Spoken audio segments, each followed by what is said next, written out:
before I forget. So we are now recording. And as I mentioned before, I make all of these recordings of our sessions available on a YouTube playlist. And so you can find the link to that on Moodle if you miss a class. Okay, so I think we're all back. So why don't we get started with somebody from room 1, from breakout room 1. So that was Jack, Brianna, Jackie, Justin, and Ryan. Maybe one of you would like to share something that went on in your room, something you guys talked about.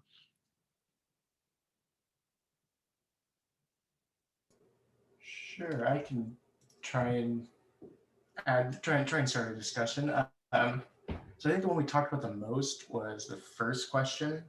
Um, Socrates claims that Ion speaks without any art or knowledge, and we think that was because because a poet we think is somebody that interprets what the gods say without any like science behind it to back it up, and so he's not really, there's no scientific proof behind what he's saying, and so we think that Socrates is claiming that there's nothing, no proof behind it.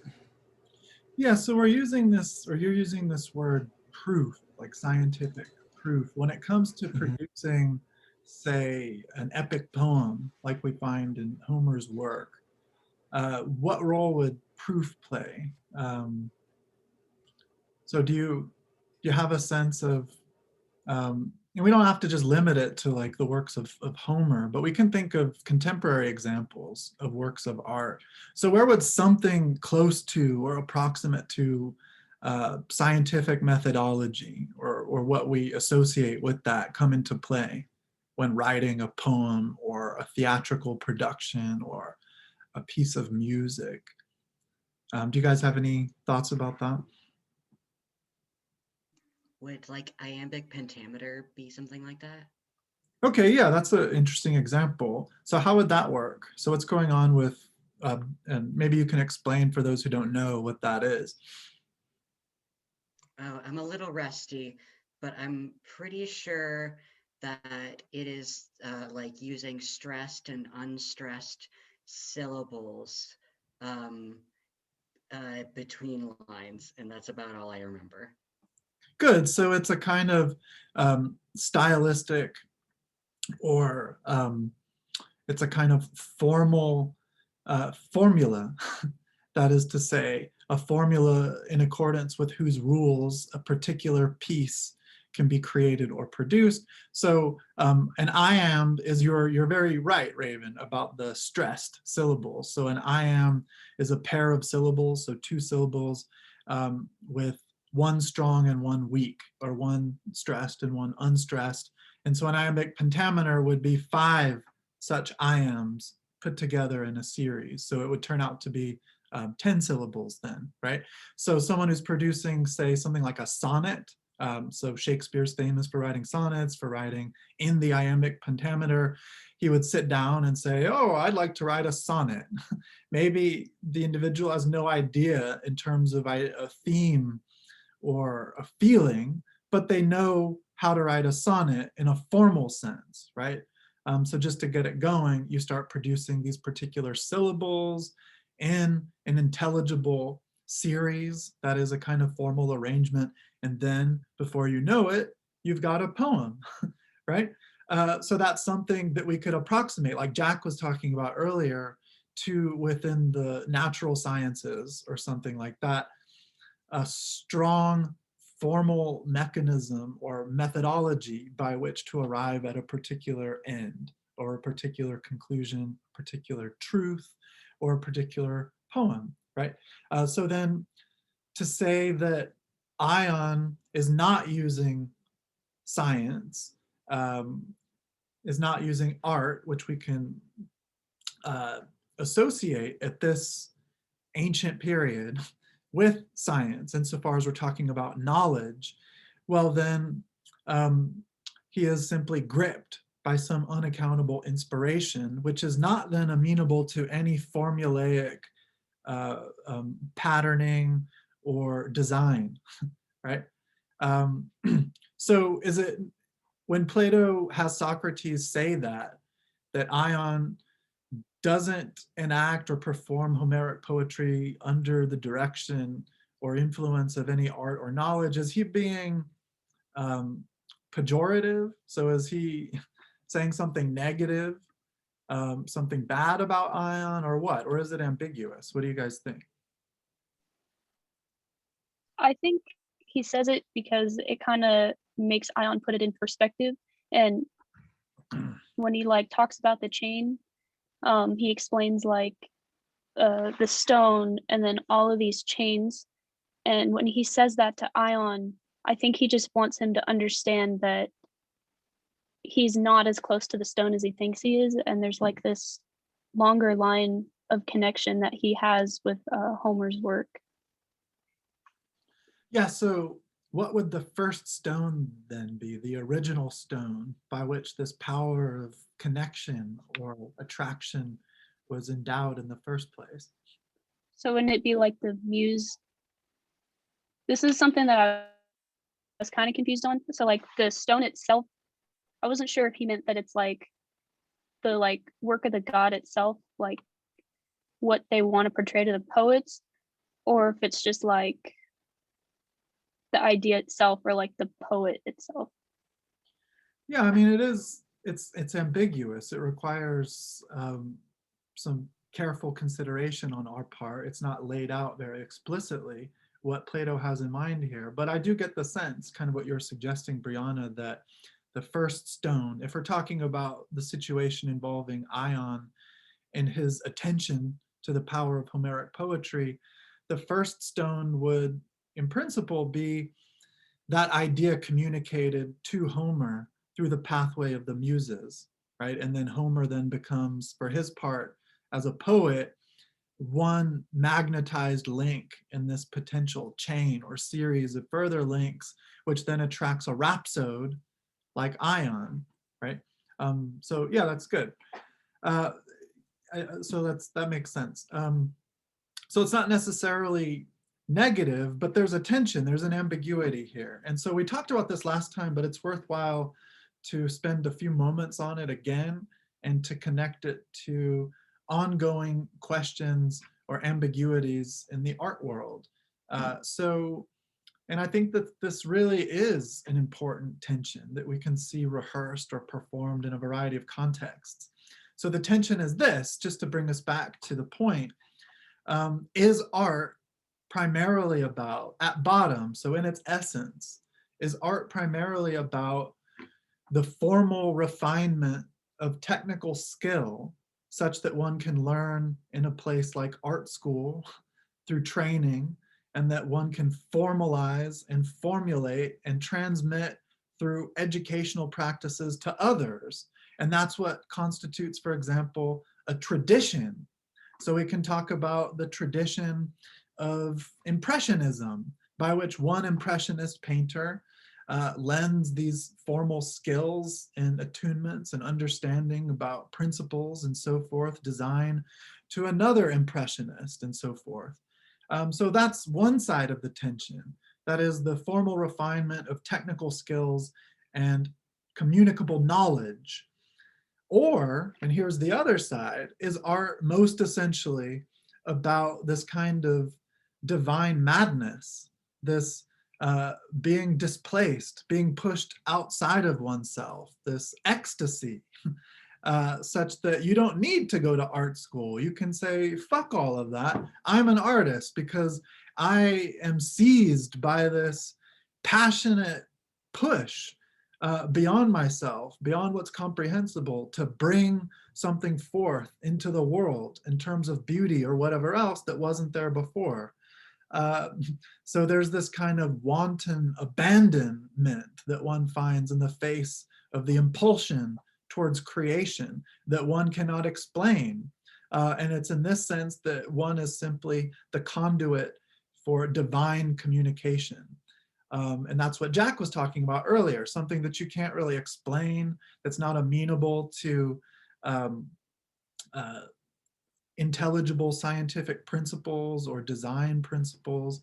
And so that's this kind of dichotomy or tension that Plato is laying out for us, and that's still really relevant today, and that will come up time and time again, especially too, just looking a few weeks or a couple weeks ahead, when we turn to Kant as the first kind of modern philosopher to deal with this problem.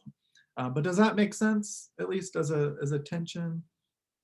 So Arnett, do you guys have any thoughts about that? I have some thoughts. So I've been thinking about this in the context of, so I'm a creative writing major. I'm pretty good at what I do. And I think a lot about how we have a lot of discussions, me and my peers in my department, about that the goal of what we're trying to do, regardless of what we're writing, is to write truths with big T's. And that's the way that we phrase it. And I think that we can tap into that conceptually. You know, I think that we can begin to get at what we consider truths with big T's, like love with a big L and things like that. But regardless of how hard we are attempting to do these things and how many discussions that we have, it's not based in the training and how we get closer to these truths. It's based in the conversations that we have with other people in order to have a deeper understanding of what these truths mean. And we will never actually be able to access these truths. They will forever, of course, be the essence of these truths. And we can write about the idea of them, and we can write about them and how they are in practice. But there is no way for us to fully tap into that truth with a big T. And I've been like wrapping it around my head, thinking about it in this way, because, you know, what we're doing out here is creating art, and that art with a big A is made up of truths with big T's that we just can't access. Yeah, that's really interesting. I love the way you put that, especially in connection to this week's discussion, since behind these themes that we're entangling ourselves with is this notion of Platonic formalism. The forms, which in my understanding, my interpretation of Plato, which isn't unanimously shared by all Plato scholars, but how I understand Plato vis-a-vis his work on the forms, is that these forms, like truth with a capital T or beauty with a capital B, as Diotima puts it, the beautiful in itself, by itself, these are the inexhaustible places or sources from which all temporally experienced and through various limits of possible experience, aspects of that which is most familiar to human life and existence and so forth, are given shape and made into points of access. But insofar as we can access these forms from our limited, that is finite, place in the world and perspective, we might uncover some dimension of it which others haven't, but we could dedicate entire lives to mining the depths of, say, beauty with a capital B, but we'll never get there, right?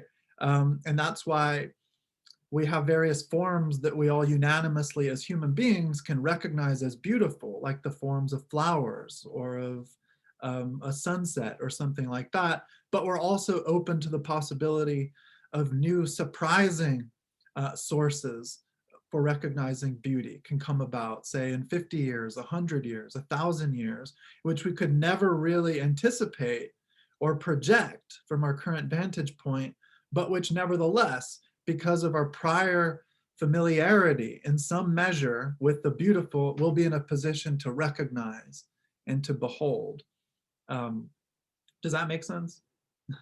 Yeah, so I really appreciate what you just shared there, Sam. That was really helpful. So what about someone from room 2, breakout room 2? So that was Eva, Joseph, Kai, Raven, and Michaela. Would you guys like to share something?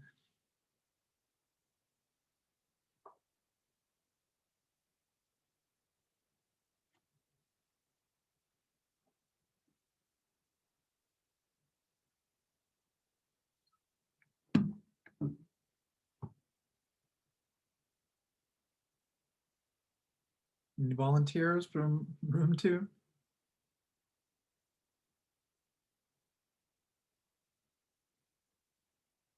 Well, I'll come back to you. How about room 3? James, Mac, Meg, or Nehemiah? I'll go. So we talked a little bit about the second prompt and Diotima's ladder of love.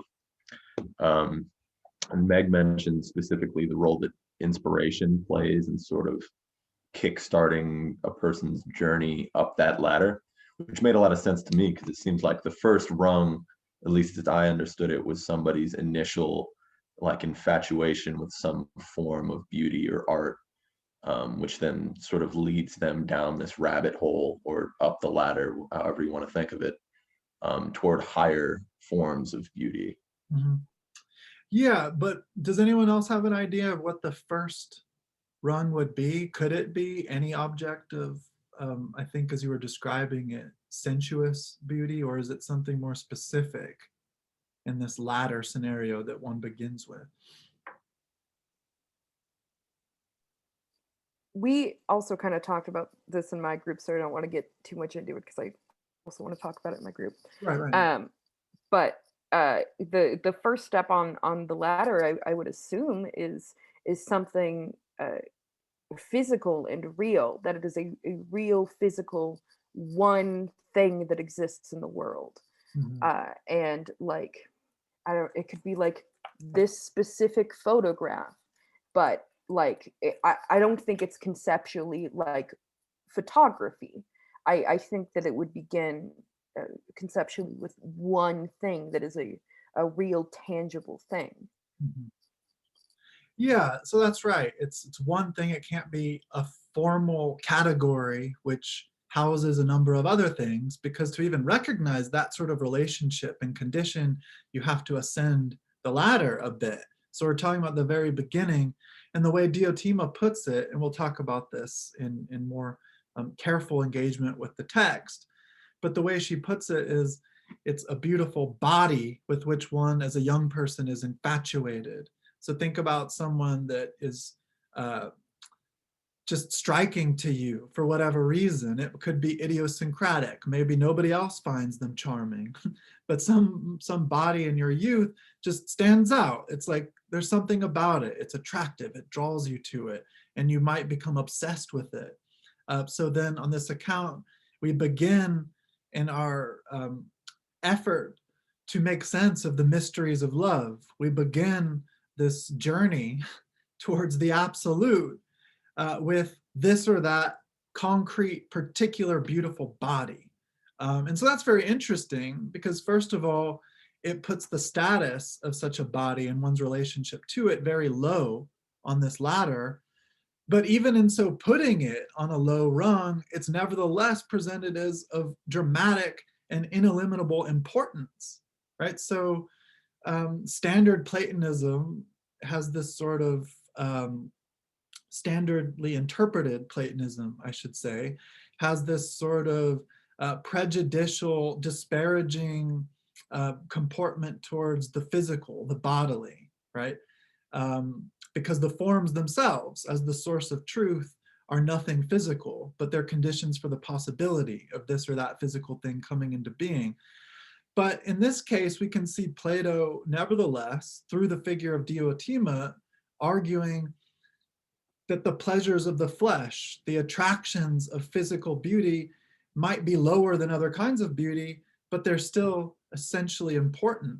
And they have to be in place for one to be able to begin the journey of navigating all of these much more complex steps, right? So in another way to put it, the first step then, an obsessive attraction to one particular physical body, is thus the beginning, in other words, the source, the origin of one's ascent. And this is another recurring theme in ancient Greek philosophy. The source, the beginning, the origin, the starting point are never entirely abandoned. They are never left behind. The beginning always stays with you. So the word for beginning, also the word for source, for origin, for starting point, for foundation, for principle, this is a deeply pregnant word that means a lot. In the Greek, it's arche, So arche means, like I said, origin, starting point, beginning, source. And that's what, in this case, that first rung would be. And so we have that word in various forms in English. So archaic, it means like super old. So we're referring back to the beginning. Architecture, so looking at from a blueprint sort of orientation, the rudiments for the construction of a building. But arche can also work in Greek as a verb. So archein means to govern, right? So think of how the word arche shows up in certain political scientific language, like monarchy, anarchy. So archein, to govern, means like if you take a journey, if you begin a voyage somewhere, we think that, and this is a kind of proverb, well begun is half done. You might have heard that before. So, you know, the beginning, almost everything is built into it. So if you start a trip on a bad foot in a shitty way, well, that's going to influence really or run through the whole course of that trip, right? And so the same could be said about this early rung on the ladder. It's something to be left behind, an obsession with this particular concrete, beautiful body, but it's not entirely left behind. It's still carried over through the remainder of that ascent. Okay, hopefully that makes some sense.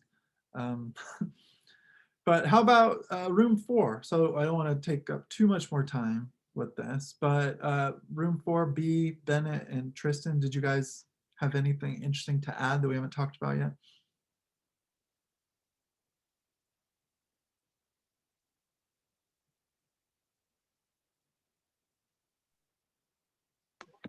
I think that was my group. We talked about both the first 2 prompts, and mainly hovered around that very question that was just being discussed about the nature of the rungs on the ladder and specifically where the dividing line comes when we start talking about more transcendent ideas. But what really interested me about our discussion was what we talked about towards the end, which is how a lot of these ideas are kind of archaic in a sense. And I think this is reflected in, I don't know who said it, but in the beginning that there is no proof for any of these gods. And that's one way to put it. But I think another way would just be that I don't know how the immortal and mortal spirit of love applies to what we're talking about now. And I said in the chat, and I think it applies to what we're really focusing on here, but that these texts point to foundational elements of the questions of art rather than strict dogma about what art and love and beauty are. And these are the questions that inform the questions we ask now and the questions that got us here.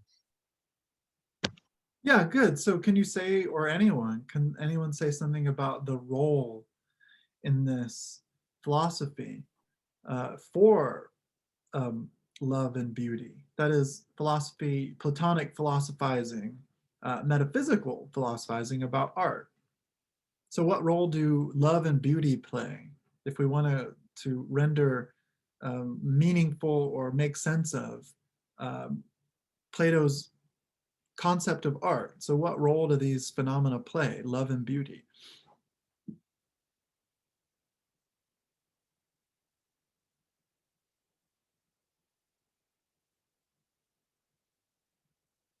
I think it's still true in a very real sense that they make up the transcendent like target at which we aim when we create art, like to this day. The way we describe it has changed in a lot of ways, both like spiritually and just from a pragmatic point of view. Like we have other words for what techne is now, other than just the translation of art, and the branches of science and philosophy have split into all kinds of crazy things. But people still get into theorizing and madly painting for like similar reasons, I think, to what the Greeks were doing. Yeah, so you said what we're driving towards with art, beauty, right? So that might be the end towards which we're striving, or that we have in view, whether liminal or explicit, as we are producing something. It's really beauty that we want. So then beauty becomes the very model or pole that motivates or drives whatever we're up to. And then that drive itself is carried out through the vehicle of love, you might say. So love is a process, love is an activity. And it's an activity that's always orienting itself towards the beautiful. So according to Plato, when we love anything, we're ultimately, regardless of what that object is, loving the beautiful that manifests itself or shows itself within that object. So it's not any accidental or arbitrary characteristic of something. So think about the first rung of that ladder, the beautiful body that we become obsessed with in our youth.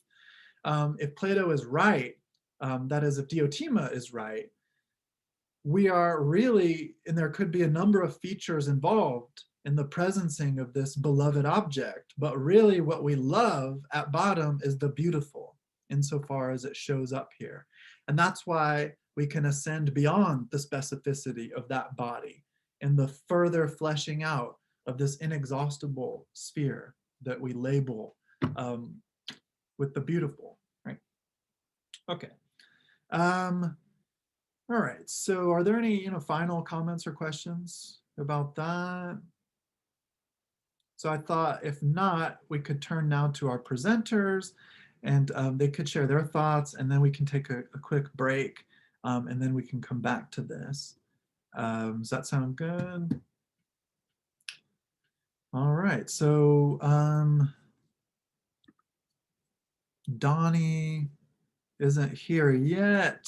I don't think, no, but he might join us. But we've got Sam and Bennett, so you guys can go ahead and take it away. Are you gonna use any media or anything, or? The only thing that I have, and I'm going to be looking down and I have my discussion notes on my phone. I have one image that I want to share, but I'll probably just drop the link in the chat. But Yeah, I can make you a co-host and then you can like share something if you want. that's all we've got unless there's something else. Yeah, I don't have any photos to share. I was just gonna make like some references to like paintings and other works of art. Yeah. Okay. Yeah, well, that's cool. Well, just let me know if you want me to make you a host so you can share some stuff. But yeah, go ahead and take it away. Bennett, do you have my discussion notes? Yeah, I got them. If you can start if you want, or I can start. Up to you. You know what? You take it away. Okay. So talking about Plato's work, and I'm gonna focus mainly on the sophist. So a sophist, first of all, is a teacher of philosophy or rhetoric, but they almost don't do it right. So in ways they do it with fallacious arguments, which I just started taking a logic class, so I actually did learn now what fallacious arguments are. So it is kind of when you have an argument in your reasoning, either you misinterpret your argument and you use the wrong reasoning, so it leads to like an incorrect kind of conclusion. So like the claims you're making you think are true, but they're not. So they get into the debate on the sophist, and they ask this question to a stranger, and they begin discussing with the stranger different beliefs in art, which I think are very similar to Plato's story, the Ion, and the idea of productive and like technical skills and how those fall as art, because the stranger explains that there's two kinds of art, human and divine.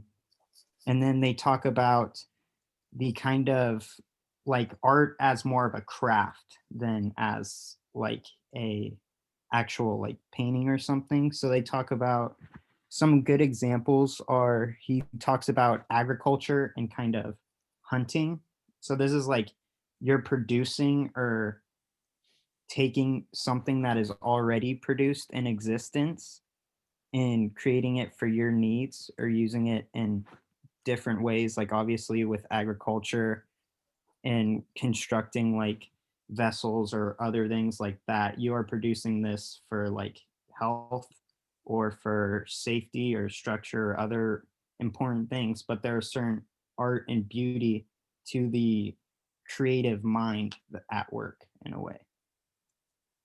And then one of the big parts that stuck for me was the other part where he talked about how the acquisitive art. So, and that's the one where it's like trade, fighting, and hunting. And the thing with this is that I don't get really how the aspect fits with the art, besides the I've seen the, like, where you hang like the deer head or other animals up. So I understand that aspect for the hunting, but yeah, I don't know if you want to take over from there. Yeah, I does just, an idea about that? sorry, I didn't hear you. Oh yeah, does someone have an idea about that? So why the sophist, this figure of the sophist, which Bennett has explained for us, might be subsumed or categorized under someone in possession of the art of hunting. So remember, at this point in history, we're using art in this context as translated from techne, and techne as a concept goes beyond what we associate now typically with the fine arts. So hunting would be a techne, just like poetry or painting or something like that. It's not a huge point, so I don't want to spend too much time on it, but it is confusing. So why would the sophist, as Bennett explained him, be categorized under hunting, the art of hunting? Well, it's a classification of a work and livelihood, just like anything else, right? So just imagine all of the little tiny things in whatever you personally like participate in that a lay person would have no idea about. A hunter has those too. A hunter, not that I'm a hunter, mind you, but I do know that they take pride in it just like any other artist would, or technical professional, whether it's taking care of your weapon or simply the way you operate in the woods, trying to be as quiet as possible, staying downwind, whatever you do when you're hunting. Yeah, so what is the sophist then? If we can call a sophist a hunter, what is the sophist hunting for? And we can maybe use what Bennett used in his presentation to describe or explain sophists or sophistry. And maybe for simplicity's sake, we can just refer to these people as rhetoricians or orators, that is, wielders of rhetoric. So what are these people hunting for?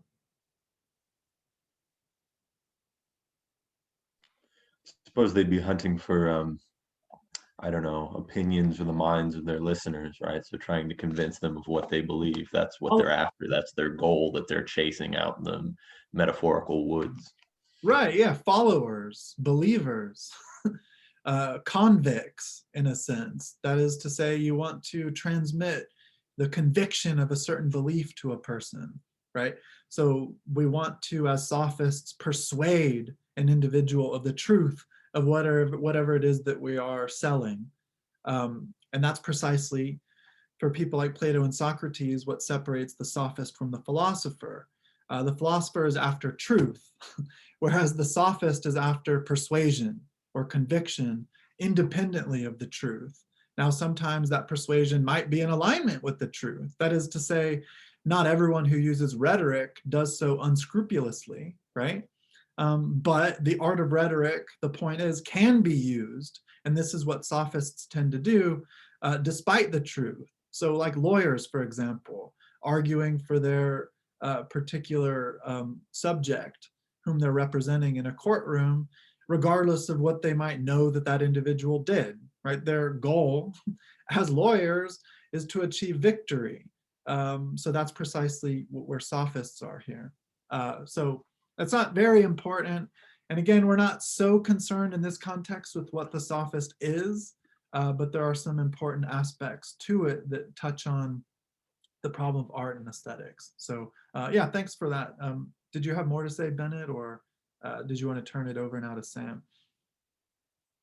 I could turn it over if she wants to go. I was just gonna add one part about Sure. the examples of how they talked about fighting and war and also competition as both different aspects of art as well. Mhm. And so I was gonna pose the question as to whether we would consider sports or like a game of chess, say, art. Good. Yeah, what do you guys think about that?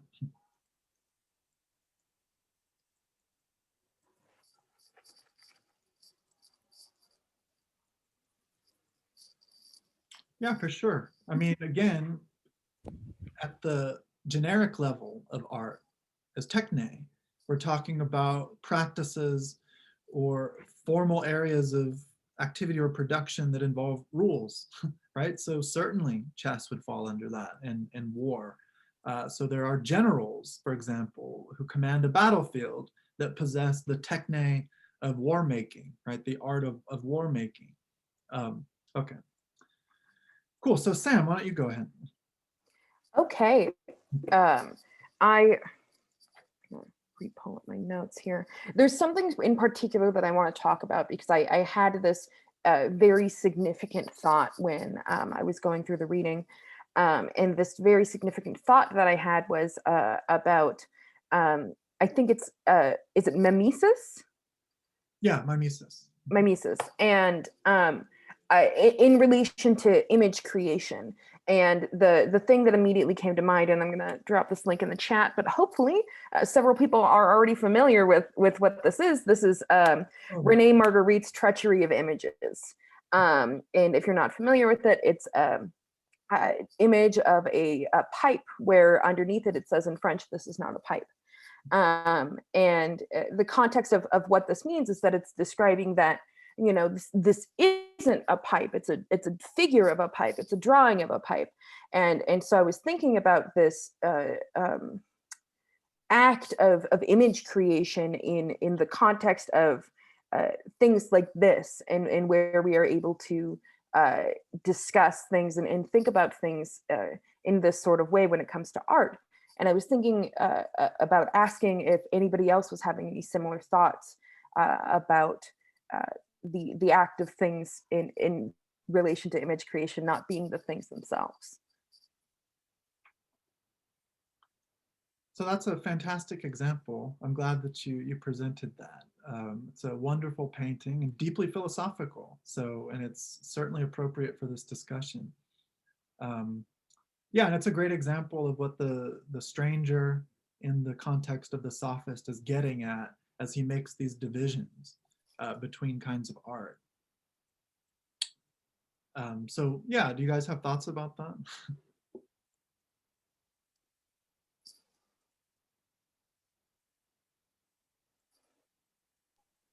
I had somewhat of a similar thought in relation to how poetry sort of tries to communicate like a very raw, visceral human experience through the sort of imperfect mechanism of language.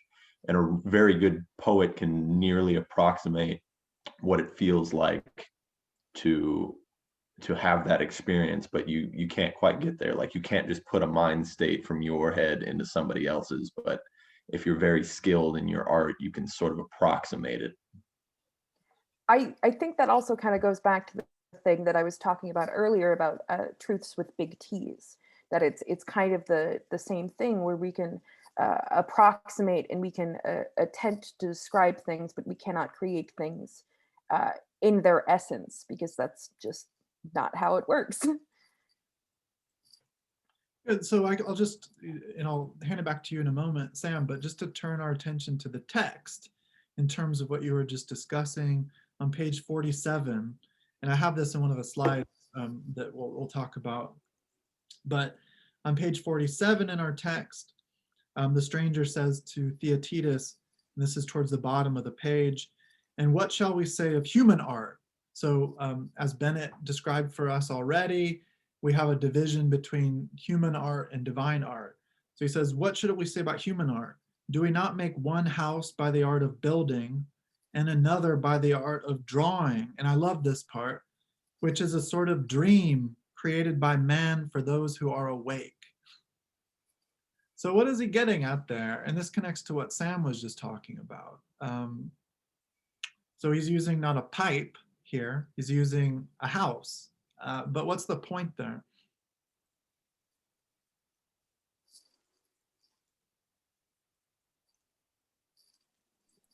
We can make real a house in many different ways.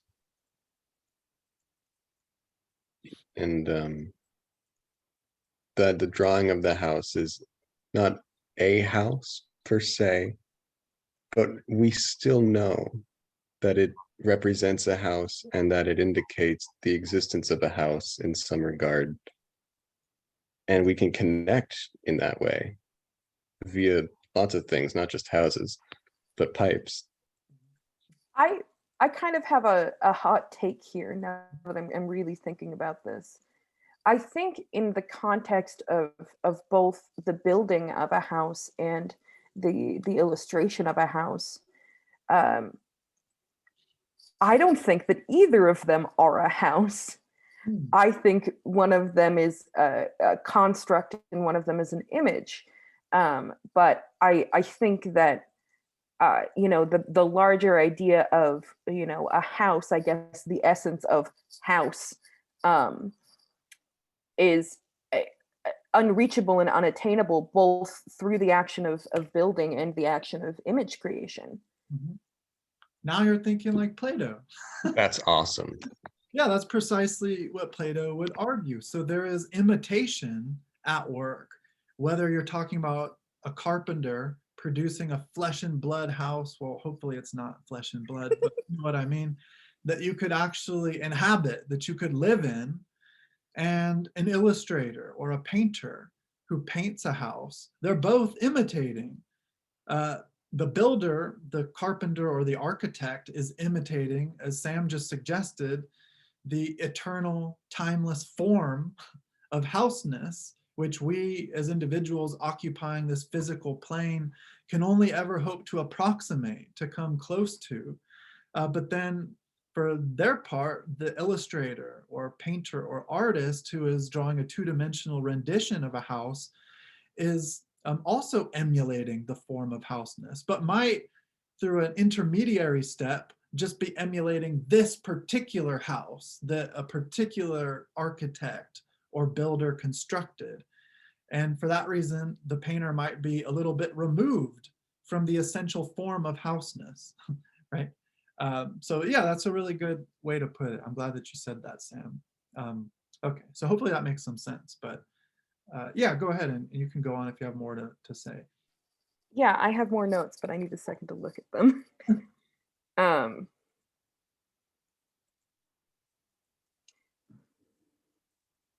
Yeah, I also, this is kind of later. I'm kind of going to jump around in my notes. My notes were kind of in chronological order in the reading, but I want to talk about this one the most.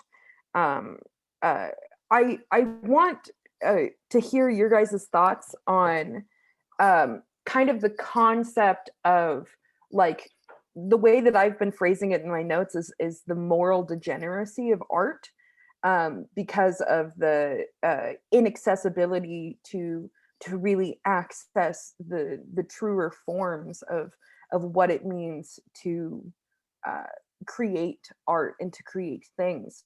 And I was thinking about asking you guys what you think about the frequency of this like moral degeneracy in the world of art and the world of constructing things.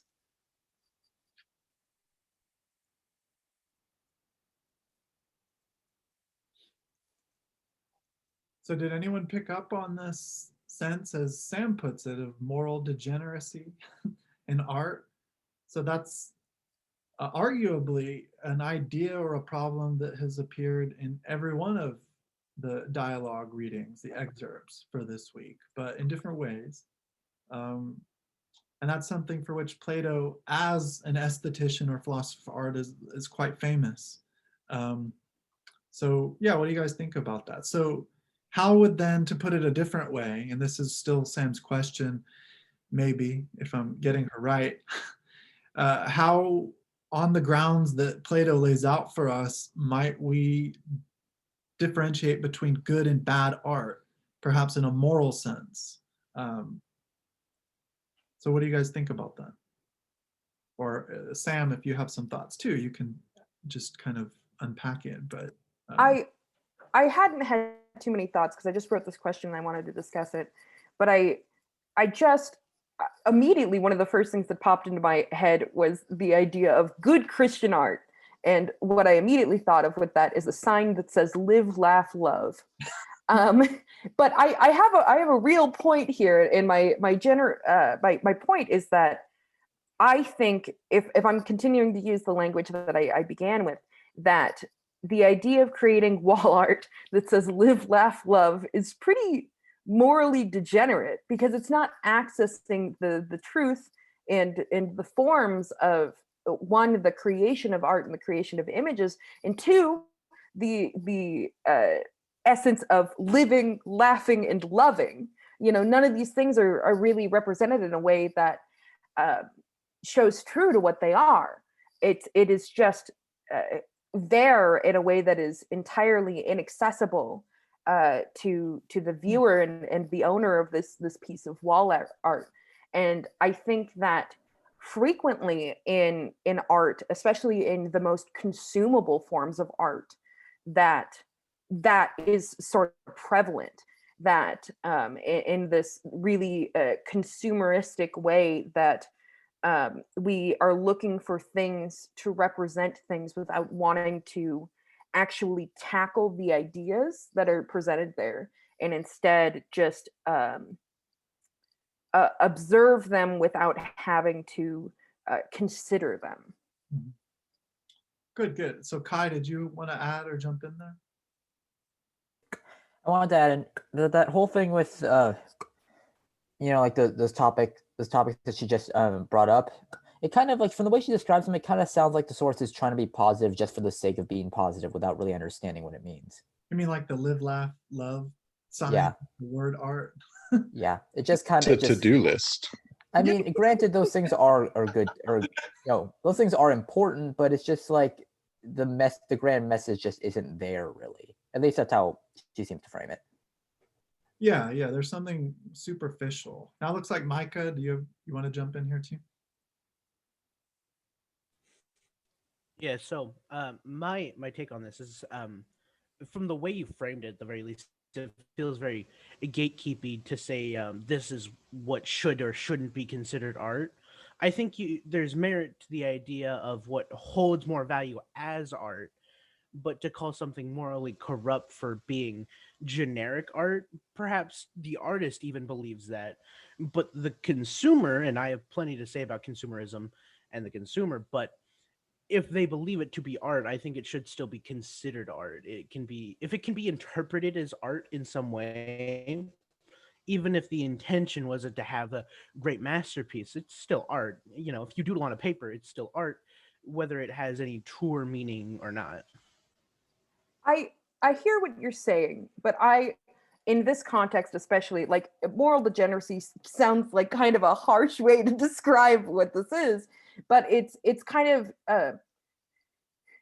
I don't know if I particularly agree with what Plato is saying, but I am using this as a way to understand the things that he's trying to say about form. And like, here, let's go on a field trip really fast. I have this painting of a big fat bird on my wall.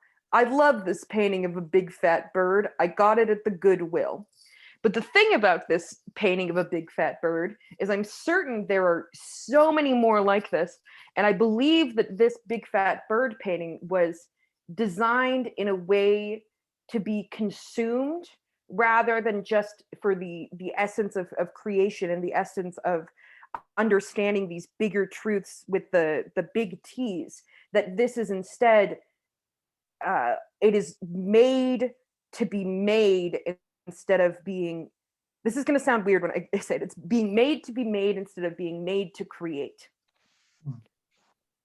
And that's kind of what I think, that like this idea of creation and the forms of doing things that are engaging with these bigger truths are what lead to I'm trying to think of the opposite word for degeneracy, to lead to not moral degeneracy, to go to having good morals around art and construction of things, whereas that's I would consider a morally degenerate piece of art. Yeah, so in modern art discourse, we have the category, of course, of kitsch, which we might say, depending upon our orientation to kitsch, is morally degenerate, if we want to use strong language like that, or maybe just say uninteresting or superficial or inferior in some other way. So to speak to what Micah was suggesting as well, we might say, sure, it's still art, but it's bad art. And I think Plato, would be comfortable with that distinction. He would still qualify these things as art. And that's why, as coming from a motivation of ethical philosophical censorship, Plato, and this comes out in Book 10 in the Republic, argues very strongly that many of the poets should be kicked out of the beautiful city because they're corrupt, precisely because of their mimetic activities are imitative of deformed, that is to say, not forms, but deformed presences, which can then have the deleterious effect of deforming the souls of the consumers who would be subjected to those things, right? And Plato, by the way, considered Homer one of these degenerates because of the manner in which he presented the gods as jealous and quibbling and petty and so forth, exemplifying traits which, if connected to particular human beings, we would never say that they're morally praiseworthy, right? Yeah, and the story, Zeus was like kind of just everything terrible. Yeah, and I mean, Zeus is not even one of the worst ones. Think about the pre-Olympian Titans that were literally like eating their children and shit. It's pretty up stuff. I think you can probably call Zeus like worst father like ever. Yeah, yet if you read Hesiod, it says throughout the piece, I'm talking about Theogony, the birth of the gods, he frequently says, oh, everything that's good comes from Zeus. Yet he never actually says specifically what any of these good things are, because all of it is like torment and violence. But yeah, so really great. Anything to add to this? So I think you've said so much and contributed a lot today, Sam, but does anyone want to add anything? Or so there's quite a bit to unpack from the reading. So if it's... Can I add? Oh yeah, sure, go ahead. Yeah, I just was thinking a lot about it's almost like a difference in a like spiritual belief in wall art, just like going in different families' places and seeing just the word inspire and stuff like that. It's almost like a little spell that people have. And it used to be that people would make spell jars with things that would represent what they wanted to do. But now it's like so very literal as in it's the word. And there is some sort of relationship with like industry and mass production there, but I'm not sure what. Yeah, so yeah, I for my part, I hate word art. And if I go to someone's house and like this has happened, I'm in the bathroom and I'm, standing there trying to pee and I look around and I see like relax and I see enjoy. And I'm like, I'm just trying to take a piss, man. Like, why are you ordering me around? Like, I don't want to fucking relax. Like, I have a question about word art and if it can count as like real awesome art, because the context is really important for such a blunt piece. If you were standing there pissing and saw a big portrait of the word piss, would it be That's good. then That's more good. appropriate and then thus more easy to see it as like something inherently enjoyable? I think I might enjoy that a lot more, actually. Yeah. I would. I certainly would. Yeah, But maybe then if it's mass produced, there's a new market. does that take away from it? Maybe you can jump on that and start making some more interesting word art for appropriate places like the I bathroom. think you're right, but you know, I guess as long as I'm throwing it out there, it's pretty much for anyone here. I don't mind, you can steal it. I just had another weird thought that is also kind of still in this bathroom realm, but I have a point here. My bathroom is filled with weird horses because this is what I've decided is going into my bathroom. I have a bunch of weird kitschy horse things in my bathroom, and like a lot of them. And you know, I think that a lot of these individual horses in my bathroom have been, you know, kind of like mass produced, you know, as horse things are. And I think that like the bulk of the things will fall into this thing that is, you know, uh I'll use the word that I have been using again, of moral degeneracy, but I think that in the construction of the way that I have laid out the aesthetic of my bathroom with all these weird horses, that in itself has created something new and is taking on a different idea of what these weird horses mean, and conceptually in the creation of the assembly of these horses in my bathroom. Well, now I kind of want to see your bathroom, but that's okay. Yeah, that's interesting. Just to think about what we do with our spaces and in terms of adornments and visual anchors and so forth. It's really interesting.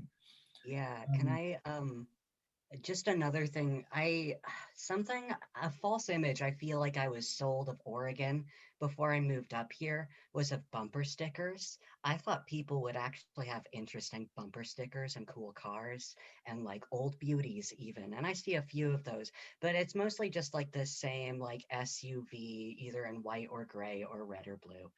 And there's like nothing on them and so uh you may have seen my car out. I'm gonna out myself. I've got a Toyota Camry that I have the bumper sticker Jeep on because I really like that treachery of language, and I like the branding because Jeep is just such a brand, especially to be associated with the Toyota Camry.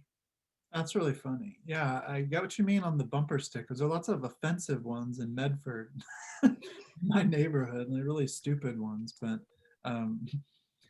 yeah, so we're past the time for a break. So I figured we'll just keep going with it. And sorry about that. We'll usually take a break. Sometimes it just won't happen naturally. But I feel like it's been a pretty easy and fun conversation today. So I want to pull up my slides to just give some clarity on some things that might still be obscure, because we need to kind of build on this history as we go ahead, proceeding next week into Aristotle. So this is just, and by the way, we can use these slides that I've produced to guide our discussions in classes we've been doing, but also as reading guides. So I'm going to make the Aristotle slides available probably tomorrow. I'll put them in the folder and you can look at them as you're reading through. And now with these slides, you can kind of go back to the other texts. But this is an image by Feuerbach of the Symposium. And Symposium, this is one of Plato's middle dialogues.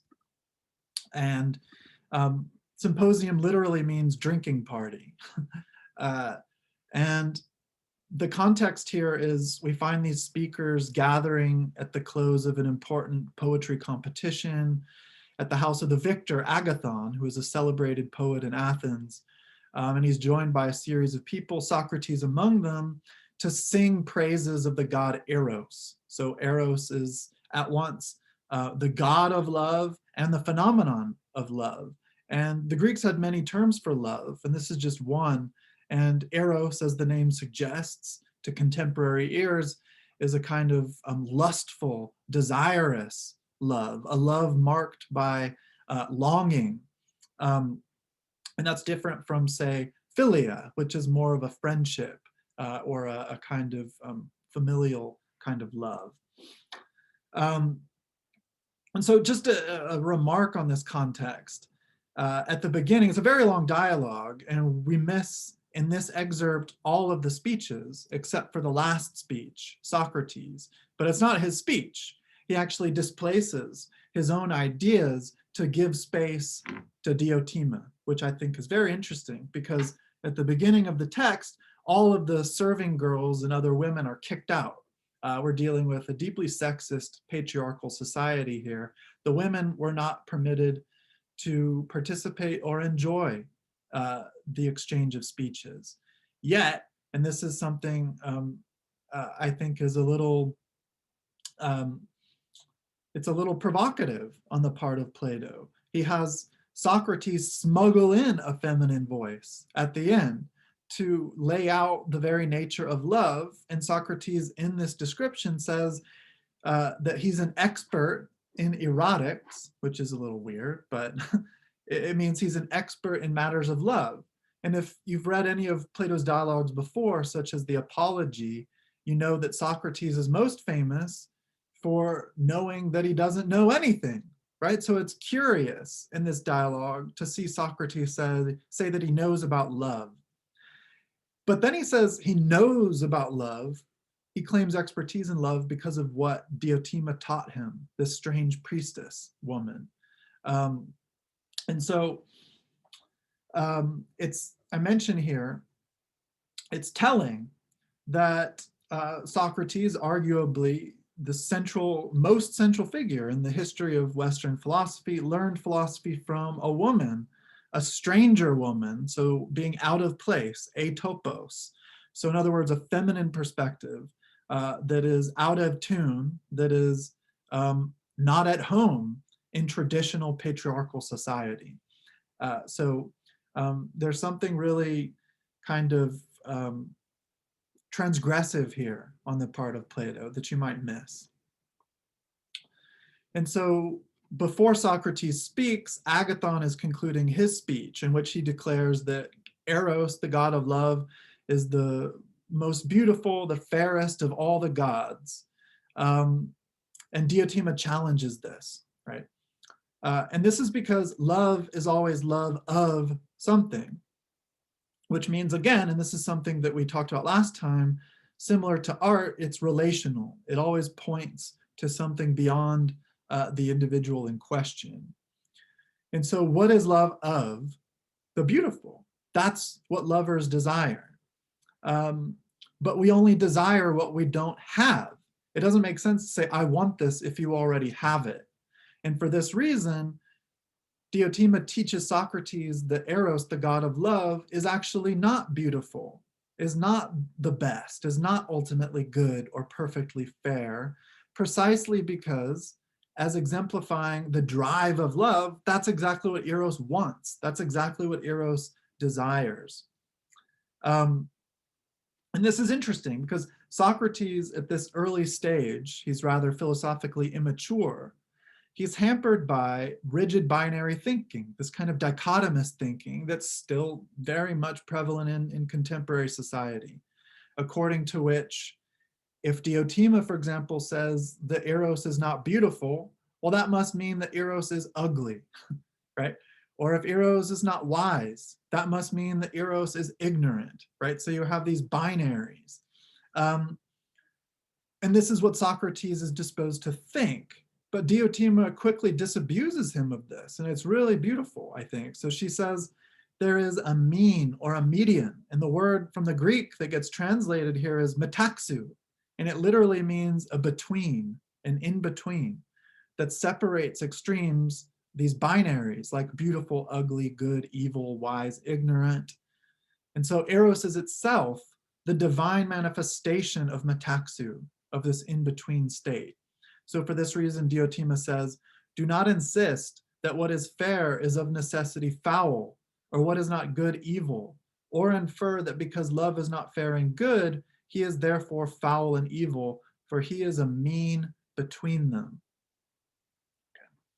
So does that make sense? So this might have been a confusing point of the text for you. And this is one of the questions in the quiz assigned.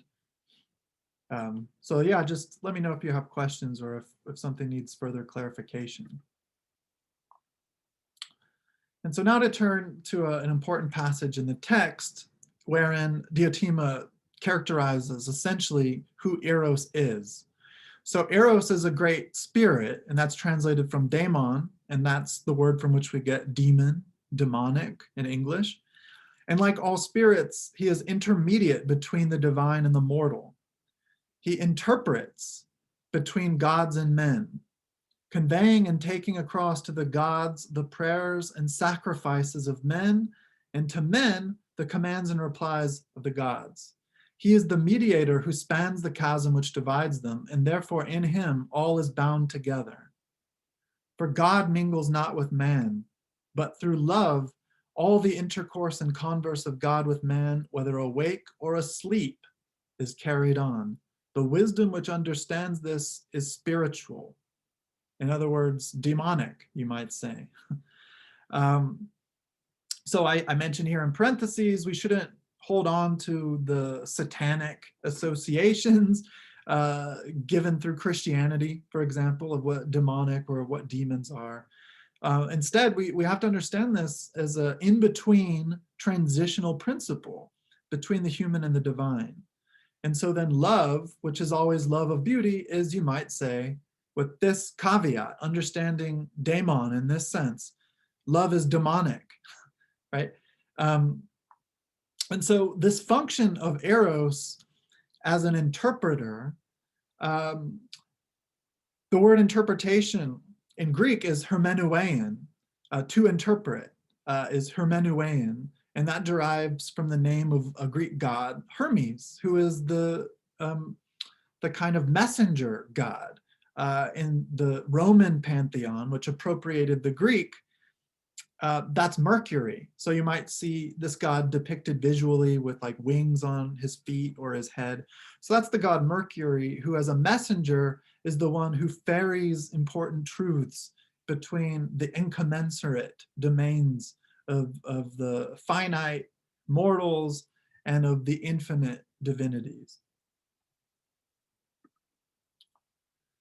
And so she also gives us a genealogy, so where Eros comes from as this strange hybrid, this metaxu, this in-between. Well, Eros derives from his father, Poros, the god of plenty or resource, and Pania, the goddess of poverty or lack, hence this in-between status again. So she says, that which is flowing in is always flowing out. So because of Poros, the god of plenty and resource, Eros is able to get things, right? To in some way pursue the beloved, but because of the inheritance from the mother, the goddess Pania, that's always leaving. It's always floating out. So it's like a sieve almost. You pour some liquid in it and it just keeps going. And it can never be fully satisfied or replenished. So the truth of the matter is this, she says, no God is a philosopher or seeker after wisdom, for he is wise already. Gods don't need philosophy. They don't desire wisdom because they already possess it. For he is wise. I feel like Yeah, go ahead. I feel like that statement, gods do not desire wisdom for they already have it. I don't know. I just really disagree with that statement. Like wisdom is there is no inherent limit to wisdom. It's something that all people strive to expand, and you know, like just because you may have some degree of it doesn't mean like is that just a reason to stop? That only frames the gods as more imperfect. Well, think about what perfection entails. So if you are perfect, and that's in part how we're defining the divinities here, from a Platonic point of view, unlike mortals, the gods are in possession of all perfections. But if you have a space to accumulate more wisdom, then you're not perfect. There's some imperfection that you are accounting for or attempting to fill in, right? So that's why philosophers like Plato, unlike this kind of Homeric poetic inheritance or material, they want to say, no, the gods, to be conceptually distinct from the mortals, have to possess every conceivable perfection. And it's for that reason that all good, we think, derives ultimately from the realm of the divine. Which for Plato isn't simply the gods with personalities, but the realm of the divine for Plato would be made up of these perfect forms, for example. Yeah, I think it might also be because I just am not really, I don't firmly believe in gods or stuff like that. Yeah, well, that's fine. And so Plato gives us some resources to think about these things in a secular way, right? So we can imagine the world of the divinities as not populated by any particular personalities that we call gods, but at least these perfect forms that we turn to, whether we know it or not, to make sense of our imperfect state of being in the world. Okay. Yeah. And so this is so on the one hand, we're talking about the gods not desiring wisdom, but also the ignorant don't seek wisdom. So we can think of knowledge, perfect knowledge is divine here at the top of a kind of continuum, and then perfect ignorance at the very bottom. Nobody who is in complete oblivion, so think of ignorance, perfect ignorance, which sounds sort of paradoxical, but perfect ignorance would be total darkness. If we understand knowledge to be knowledge of the true, and true is what is uncovered, what's illuminated, because for the Greeks, truth is aletheia, it's unhiddenness, it's uncoveredness. So then absolute untruth would be total darkness, total obscurity. And in that sort of state, you don't even recognize that you're ignorant. So you can't even be in a position to seek after wisdom. So Eros then stands between ignorance and wisdom. And it's only because of that between status that Eros can pursue the one and try to avoid the other. And so the lovers of wisdom, if they are neither, who then, Diotima asked Socrates, so this is before he developed his own philosophy later in life, are the philosophers. Who are philosophers? Philosophers are lovers of wisdom. If they aren't wise, and they're not foolish, they're not perfectly wise, and they're not ignorant. And Diotima says a child may answer that question. So she's really scolding Socrates here. She says, for they are those who are in a mean between the two, and love is one of them, right? And so this connects etymologically to the very word philosophy and philosopher as the love of wisdom. So from this, it follows that the true lovers of wisdom recognize that the pursuit in itself is an infinite task. And this is what Sam, I think, was saying earlier, of these capital T truths, of which we could include capital B beauty. It's something that compels us, that draws us. We want it, we desire it, but we'll never in a perfect way arrive at it. And so that's how we understand Eros, the very force that pushes us through this effort. And so then similarly, we can understand beauty, and love is always of the beautiful, just as philosophizing is always after the wise. We can understand Eros and the philosopher as in between. So love is philosophical. And on the other side, we can say that there's something erotic about philosophy.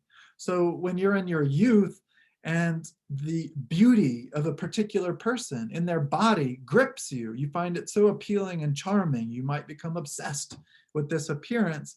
That is, in this view then, the very beginning of philosophy. It's not something in kind radically distinct from the philosophical pursuit in life. It's a necessary first step in that path. Let me see. So I might skip over some things here. So here she's just saying that, like poets, and we talked about this last time. So poiesis is production, creation, bringing forth what wasn't there before. But we say that those we name poets are emblematic of this mysterious force. And similarly, she says lovers are emblematic of the drive and desire towards beauty. But that can be carried out in a variety of contexts that we don't immediately associate with love. Okay.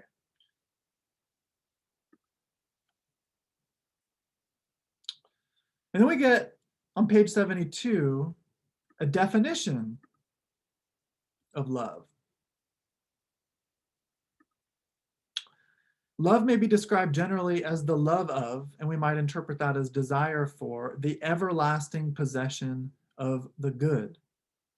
Because we think that what's beautiful is in some way good, and that's what we want. But once you get the good, once you acquire the beautiful, you don't want it to just be immediately taken from you, right? You want to endure in your association with the good and the beautiful. So then we can tease out of this the sense that love is always of immortality, right? We desire, we long for the immortal, for the infinite. So lovers of every kind seek after what they perceive to be the ultimate good, but not just for a time, for all of eternity. So you want the good life now, and you want to hold on to that life for as long as you can. And then how do lovers do this? How do they go about seeking after this object of their affection, which is the everlasting good? So we get this concept genesis, or in the Greek, genesis, which is origination, birth. So genesis in beauty, whether body or soul. So lovers pursue the beautiful or the everlasting good as the object of their affection by giving birth in beauty, either bodily, as we do in procreation, or from the soul, as poets do, for example. So the divine, while itself perfectly good, eternal, unchanging, is ultimately responsible for all change and coming to be in the world. And because the ugly, or literally deformed, so think about that in contrast to form, is contrary, is opposite to divinity, all creation, all generation, all birth must unfold within beauty. So beauty then, in its relationship to love, can be understood as the place. Beauty is the medium, the kind of medium or place that you find yourself in which poiesis can happen, in which bringing forth, bringing into presence what was absent is possible. So then we get this series. Love drives one to birth in beauty, giving birth in beauty, and that is driving itself towards immortality. So we as finite mortal creatures can't be immortal like the gods, but we can procreate. So we can give birth to new humans and sort of continue on eternally in that way through an iterative series in which we no longer exist, but our offspring exist. So many parents perhaps think of their relationship to their children in that way. They want to live on through their children by handing down this kind of legacy. And so that's what we do when we give birth in beauty, in body, and the Greek word for that is soma. So this is what we share with other animals, the ability to reproduce, to procreate.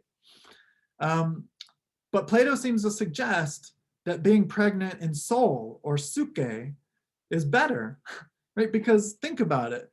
Nobody, I mean, maybe Homer had children, but nobody fucking knows who they are.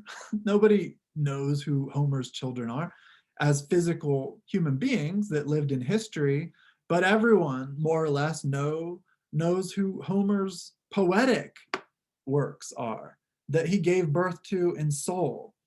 So they can be even more lasting, they can be even more enduring. And so what we call art then is the product of these, to put it in this way, psychic pregnancies. So when you are pregnant in a psychic way. That is, you're pregnant in soul, what you come up with through the avenues available to us of art, of artistic creation and production. Poiesis would be these works of art. Okay, so we only have like a minute or so left, so we can just touch on the ladder of love, and we'll continue just a little bit with this next time. And I just want to mention too that the Aristotle reading for next week is going to be very different from this. He doesn't write in dialogues. He's relatively boring. So it's going to be very technical and dry. And so you might want to turn to the reading guide that I make available and put in that shared drive for us to help you, because I'm going to summarize a lot of the reading from the text that I didn't assign for you. And it will be very helpful to make sense of what he's doing in the poetics. But this is an image of the famous ladder of love. So we begin with one beautiful person and beget noble sentiments.